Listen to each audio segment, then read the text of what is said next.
जादुई मटर की कहानी।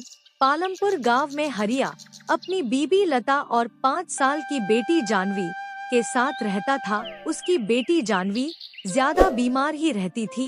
एक दिन जब हरिया सेठ जी के पास काम कर रहा था, तभी लता घबराई हुई आई और बोली, अजी, जानवी का तबीयत बहुत ज्यादा खराब हो गया है। मेरे साथ जल्दी से डॉक्टर साहब के घर चलिए। जानवी का इलाज उनके घर पर ही चल रहा है। इतना सुनते ही हरिया अपनी बीवी के साथ डॉक्टर साहब के घर की तरफ निकल जाता है। अरे डॉक्टर साहब, जानवी को क्या हुआ है? ये ठीक तो हो जाएगी न? जी ठीक हो जाएगी, लेकिन इसके इलाज में 1 लाख रुपए लगेंगे।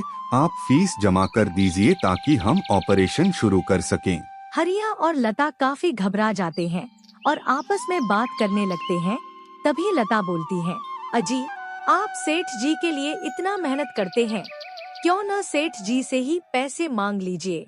हरिया लता के बात मान लेता है और निकल जाता है। कुछ ही देर में वह सेठ जी के पास पहुंच जाता है और बोलता है, सेठ जी, मेरी मदद कीजिए, मुझे 1 लाख रुपए दे दीजिए जिससे मैं जानवी का इलाज करा सकूं। नहीं नहीं, मैं इतना रुपया नहीं दे सकता हूं, तुम कहीं और जाकर मांग लो। हरिया निराश होकर लौटने लगा। रास्ते में कुछ दूर चलने के बाद वह एक पेड़ के नीचे बैठ गया।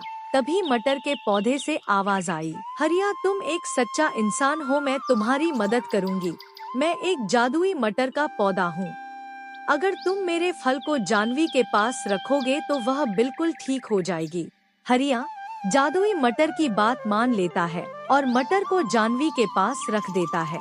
कुछ ही देर में जानवी अपनी पैरों पर खड़ा हो जाती है। ये देखकर डॉक्टर ने बोला, हरिया, तुम्हें ये तुम्हारी ईमानदारी का फल मिला है।